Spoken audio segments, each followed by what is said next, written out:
Third semester chemistry, ठीक है, BSc third semester chemistry का जो हम लोग यूनिट 8 देख रहे हैं, इनऑर्गेनिक स्पेक्ट्रोस्कोपी एंड मैग्नेटिज्म, ठीक है। तो आज हम इसमें बहुत ज़्यादा इंपॉर्टेंट टॉपिक देखेंगे, डीडी इलेक्ट्रॉनिक संक्रमण, डीडी इलेक्ट्रॉनिक ट्रांजिशन क्या होता है, ठीक है। और इसमें आपका जो चक्रण चयन नियम होता है उससे भी बहुत ही आसानी से हम लोग देखने वाले हैं, ठीक है। तो भाई वीडियो इंपॉर्टेंट होने वाला है आपका, ठीक है, तो प्लीज़ वीडियो को लास्ट तक देखना। तो चलो हम शुरू करते हैं आपका ये वाला टॉपिक, ठीक है, तो देखते हैं। ठीक है, बात करें डीडी इलेक्ट्रॉनिक संक्रमण, डीडी इलेक्ट्रॉनिक ट्रांजिशन की, ठीक है। डीडी इलेक्ट्रॉनिक ट्रांजिशन होता क्या है उसके बारे में बात करते हैं। तो देखो इसकी थ्योरी पढ़ो पहले। कह रहा अपूर्ण कक्षकों में विद्यमान अयुग्मित इलेक्ट्रॉन थोड़ी सी ऊर्जा पाकर उत्तेजित हो जाते हैं और खाली पड़े डी कक्षकों में चले जाते हैं। क्या बात कही गई कि डीडी ट्रांजिशन में क्या होता है, जो डी कक्षक के अपूर्ण इलेक्ट्रॉन होते हैं वो थोड़ी सी अगर ऊर्जा पा जाए तो वो क्या करते हैं, उत्तेजित अवस्था अर्थात एक्साइटेड स्टेट में चले जाते हैं और खाली पड़े डी कक्षकों में चले जाते हैं, और यही आपका डीडी संक्रमण कहलाता है। देखो आगे पढ़ो। इस प्रकार अयुग्मित डी इलेक्ट्रॉनों का रिक्त डी कक्षकों में स्थानांतरण डीडी संक्रमण, डीडी ट्रांजिशन कहलाता है, ठीक है। क्या कह रहा है, इस प्रकार जो अयुग्मित इलेक्ट्रॉन है अर्थात जो ऐसे अकेले इलेक्ट्रॉन होते हैं इन्हें अयुग्मित इलेक्ट्रॉन कहते हैं।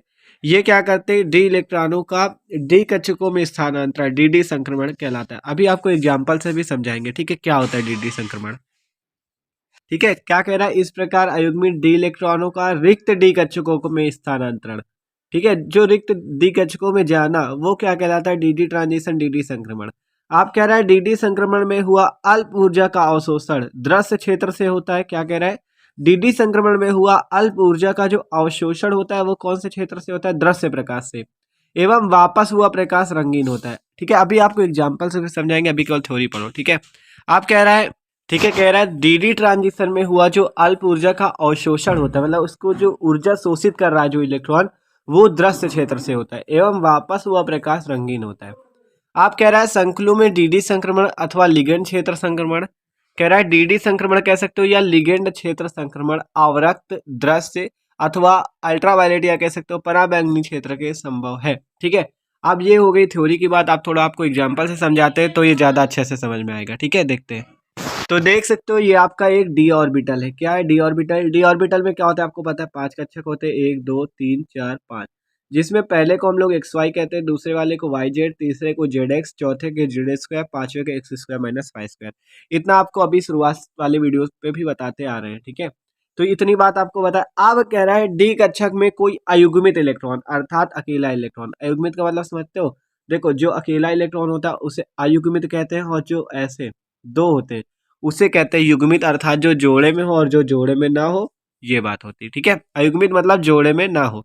इतना बात समझ गए। आप देखो जैसे देख सकते हो यहाँ पे आप डी ऑर्बिटल है, इसमें एक अकेला इलेक्ट्रॉन बेचारा यहाँ पे भरा हुआ है, ठीक है, इतना है। अब आपको पता है क्रिस्टल क्षेत्र सिद्धांत से, क्रिस्टल फील्ड थ्योरी से, ठीक है, कि ये जो आपके क्रिस्टल फील्ड थ्योरी होती है उसमें क्या होता है, ये जो शुरुआत ये 3 है ये अलग टूट कर चले जाते हैं और ये दो अलग टूट कर चले जाते हैं, ठीक है। इस ये जो इतने आपके टूट के अलग हुए इनको कहते हैं T2G, और ये जो इतने हैं इनको कहते हैं EG, ठीक है, EG इलेक्ट्रॉन। अब हमारे पास कितना इलेक्ट्रॉन है, एक इलेक्ट्रॉन है।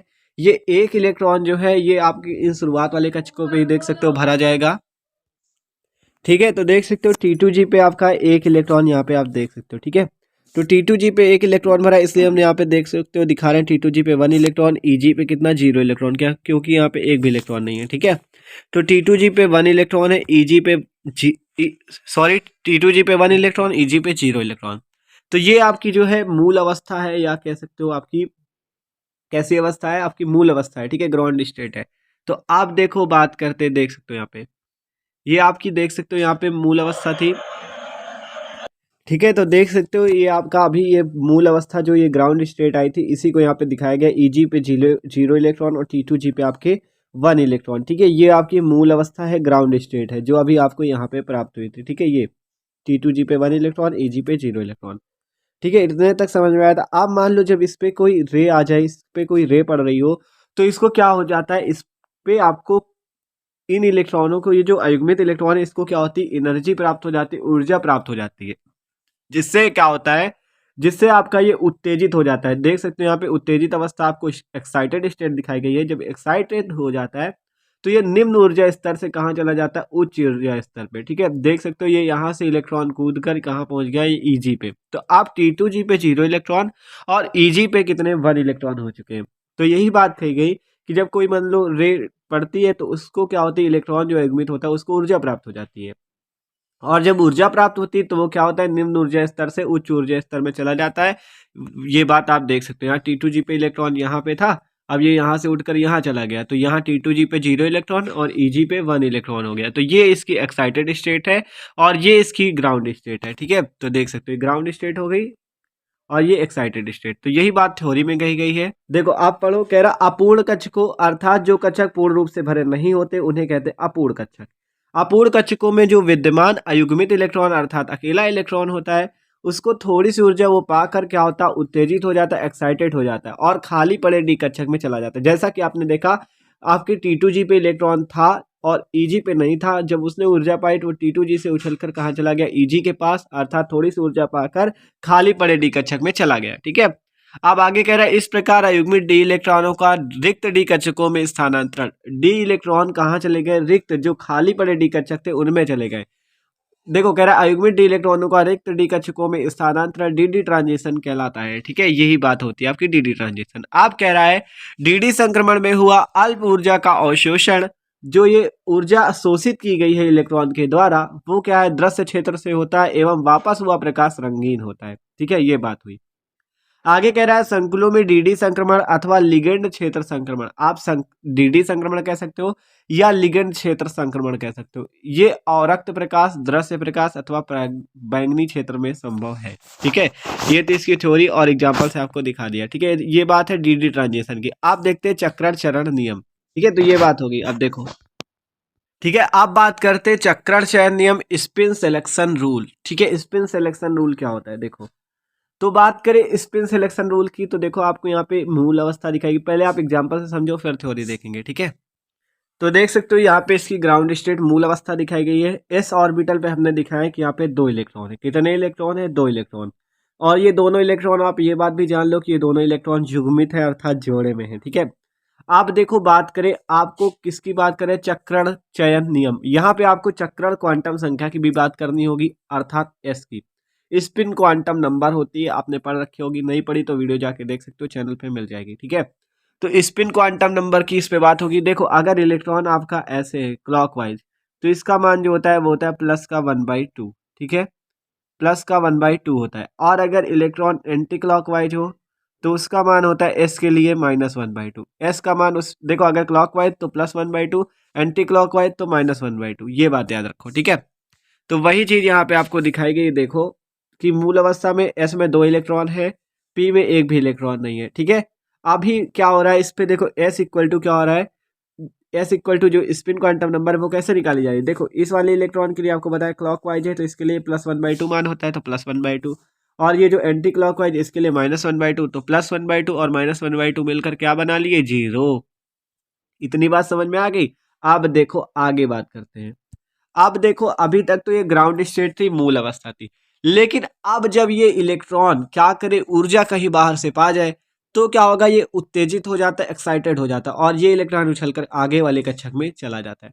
तो ये जो इलेक्ट्रॉन है ये आगे जाकर यहाँ पे आ चुका है, देख सकते हो एक्साइटेड स्टेट इसकी, ये इलेक्ट्रॉन यहाँ पे आ चुके हैं। ठीक है, अब बात करें कि ये जो इलेक्ट्रॉन है आपके ऐसे भरे हुए हैं, ये ऐसे। ठीक है, तो ये जो इलेक्ट्रॉन उछलकर आगे वाली कक्षा में जाएंगे तो ये जो ये वाला जाना है ये क्या ऐसे जाएगा डिब्बे पे, जो ऐसे इलेक्ट्रॉन आएगा या ऐसे क्लॉकवाइज आएगा या एंटी क्लॉकवाइज, वो वाली बात करते हैं। ठीक है, तो देखो इसमें नीचे क्या कहा गया, एक्साइटेड स्टेट पे देखो अगर इलेक्ट्रॉन आपका ये वाला ऐसे ही है, अगर ये इलेक्ट्रॉन कूद कर जब इधर आता है तो वो ऐसे आता है, तो आपका क्या होगा, तब एस का मान क्या होगा। देखो इधर वाला जब ऐसे होता है तो क्या क्लॉकवाइज होता है, तो एस का मान क्या होता है +1/2, तो +1/2 इसके लिए +1/2 दोनों को जोड़ दिया, आ गया 1। ठीक है, और अगर इलेक्ट्रॉन कहीं ऐसे आया हो, ठीक है एंटी क्लॉक, तो देखो एक्साइटेड स्टेट पे क्या होगा, ये ऐसे ही है, ये ऐसे आ गया, तब इसका मान +1/2 और इसका मान -1/2 और अब वैल्यू आ चुकी 0। ठीक है, तो अब बात करनी है कि इलेक्ट्रॉन आता कैसे, ऐसे आता है कि ऐसे आता है। ठीक है, मतलब जब ऊर्जा पाता है वो एक्साइटेड स्टेट में जाता है तो ये इलेक्ट्रॉन यहाँ पे कैसे आता है। ठीक है, इस अवस्था में आता है या इस अवस्था में आता है, तो वही इस अभिचक्रण चयन नियम से आपको पता चलेगा। ठीक है, तो देखो आगे देखते हैं। कह रहा जिन संक्रमणों में, देखो पढ़ो थ्योरी, कह रहा जिन संक्रमणों अर्थात ट्रांजिशन में मूल अवस्था अर्थात ग्राउंड स्टेट से उत्तेजित अवस्था अर्थात आपकी एक्साइटेड स्टेट में इलेक्ट्रॉनों के स्थानांतरण पर अयुग्मित इलेक्ट्रॉनों की संख्या में परिवर्तन होता है, उनके इलेक्ट्रॉनों की चक्रण बहुलता स्पिन मल्टीप्लिसिटी बदल जाती है। देखो आपसे बात कही क्या गई है, जिन संक्रमणों अर्थात जिन ट्रांजिशन में मूल अवस्था अर्थात ग्राउंड स्टेट से इलेक्ट्रॉन कहाँ चला जाए, एक्साइटेड स्टेट में, तो स्थानांतरण पर अयुग्मित इलेक्ट्रॉनों की संख्या में क्या होता है, परिवर्तन। जैसा कि आप यहाँ पे देख सकते हो, अयुग्मित इलेक्ट्रॉन नहीं था, बाद में क्या हो गया, दो दो इलेक्ट्रॉन अयुग्मित हो गए। ठीक है, तो वही बात कही गई कि अयुग्मित इलेक्ट्रॉनों की संख्या में क्या हो जाए, परिवर्तन होता है, तो उनके इलेक्ट्रॉनों की चक्रण बहुलता अर्थात स्पिन मल्टीप्लिसिटी बदल जाती है। ठीक है, तो अब देखते हैं चयन नियम के अनुसार क्या होगा। कह रहा है केवल वे ही इलेक्ट्रॉन संक्रमण अनुमोदित अर्थात अलाउड होते हैं, मतलब केवल वे ही इलेक्ट्रॉन ट्रांजिशन के लिए अलाउ होते हैं जिनमें चक्रण बहुलता संवेग क्वांटम अंक डेल्टा एस का मान 0 होता है। मतलब कि केवल वही इलेक्ट्रॉन आपके अलाउड होते हैं जिनमें चक्रण बहुलता डेल्टा एस का मान 0 हो। तो देखो इसमें से अगर बात करें तो देख सकते हो, इसमें से ये वाला होगा कि ये वाला, इसमें वही होगा जिसमें से डेल्टा एस का मान जो है वो आपका 0 है, डेल्टा एस का मान, एस का नहीं डेल्टा एस का। ठीक है, अभी देखो डेल्टा एस का मान निकालते हैं आपके लिए। ठीक है, तो देखो डेल्टा एस का मान निकाल, तो देखो हमने आपको 3 स्थितियां बताई थी जिसमें आपको क्या मिला था, एक जगह आपको मिला था कि एस वाले पे 2 इलेक्ट्रॉन थे, एस ऑर्बिटल पे क्या था, ठीक है, एस ऑर्बिटल पे क्या था, 2 इलेक्ट्रॉन थे, तो उसमें हमने एस का मान क्या निकाला था, +1/2 -1/2 = 0। एस की वैल्यू क्या आई थी, 0 आई थी। तो वही यहाँ पे एस का मान जब शून्य हो तब निकाला गया स्पिन मल्टीप्लिसिटी अर्थात आपकी चक्रण बहुलता। ठीक है, तो वो जो होती है उसका फॉर्मूला होता है 2s+1। डेल्टा एस का मान क्या होता है, 2s+1। तो यहाँ 2s+1, एस की जगह हमने 0 रखा तो 2 × 0+1 बराबर आ गया 1। तो इस अवस्था को एकल अवस्था कहते हैं। ठीक है, इस अवस्था को क्या कहते हैं, एकल अवस्था। अब दूसरी बात, जब एस का मान 1 हो तो अभी जैसे एक मान आपको निकाल के दिखाया था ना उस पे पहले, अभी देखेंगे। ठीक है, तो जब s = 1 हो तब क्या होता है आपकी, ठीक है, जब s = 1 हो तब क्या होता है, देखो जब s = 1 होता है तब आपका क्या होता है, यहाँ पे देख सकते हो 2s+1 = क्या हो जाता है, देखो s की जगह हमने क्या रख दिया यहाँ पे 2 × 1, तो 2 × 1+1 = क्या हो गया, 3। ठीक है, 2 × 1+1 क्या हो गया आपका 3। ठीक है, देख सकते हो 2 × 1+1 क्या हो गया 3। तो ये 2s+1 का मान यहाँ पे 3 आया, वहां पे क्या आया था, एकल अवस्था अर्थात एक मान आया था। जहां पे 3 मान आया इस अवस्था को ट्रिपलेट अवस्था कहते हैं। ठीक है, और उसको सिंगलेट अवस्था या एकल अवस्था कहते हैं। तो ये जो ट्रिपलेट अवस्था आई और वहां पे जो आपकी एकल अवस्था अर्थात सिंगलेट अवस्था आई, तो उसमें से कौन मान्य होगा। तो देखो आपका जो यहाँ पे चयन नियम के अनुसार ये जो आपका नियम हम पढ़ रहे हैं, चक्रण चयन नियम, ठीक है, तो उसमें क्या होगा, एकल अवस्था में ये अलाउड होगा जिसमें डेल्टा एस का मान क्या आएगा, 1 आएगा, और जिसमें डेल्टा एस का मान भैया 3 आ जाएगा उसमें ये अलाउड नहीं होगा। देख सकते हो ट्रिपलेट अवस्था नॉट अलाउड होगी, फॉरबिडन होगी। ठीक है, तो ये आपकी जहाँ पे ये हमारा ये जो स्पिन हम ये निकाले मल्टीप्लिसिटी, जहाँ पे एस इसका मान 3 आएगा वो मान्य नहीं होगी, जहाँ पे 1 आएगा वही मान्य होगी। देखो आपको दिखाते हैं। तो देखो s बराबर 0 पे हमने मान निकाला 2s+1 का अर्थात स्प्लिन मल्टीप्लिसिटी का, तो कितना आया था, 2s+1 पे आपका कितना आया था, 1 आया था, अर्थात आपकी सिंगलेट अवस्था थी। जब हमने s बराबर 1 पे निकाला 2s+1 का मान तो कितना आया, 3 आया। तो ये हमारी ट्रिपलेट अवस्था थी। तो ट्रिपलेट अवस्था पे आपको चयन नियम द्वारा बताया कि ये इलेक्ट्रॉन मान्य नहीं होगा। तो किस पे मान्य होगा, जहां पे s बराबर 0 होगा, जैसा कि आपको बताया।